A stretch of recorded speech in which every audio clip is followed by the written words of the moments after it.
Les travaux de rénovation du boulevard Lumumba ont officiellement repris le lundi 26 janvier 2026 sous l'œil attentif du ministre provincial des Infrastructures et Travaux Publics, le professeur Moïse Moukepe, en visite d'inspection sur ces chantiers d'intérêt majeur. Sur le terrain, les ouvriers de l'entreprise chargés de l'exécution sont pleinement mobilisés et travaillent d'arrache-pied afin de mener à terme ces travaux de grande envergure destinés à améliorer durablement la voirie urbaine. Satisfait de l'évolution et de la qualité des ouvrages réalisés, les patrons des ITP ou le là-bas s'est réjoui du respect des normes techniques observées.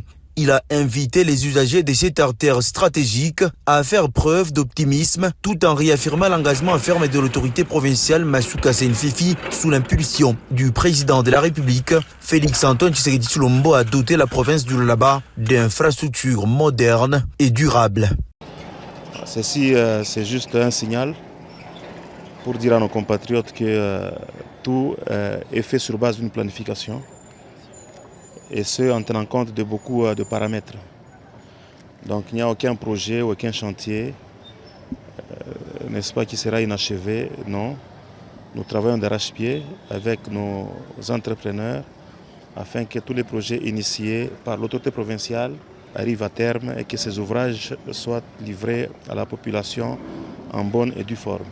Nous appelons donc nos compatriotes à l'apaisement, à la tranquillité et surtout à continuer à nous faire confiance.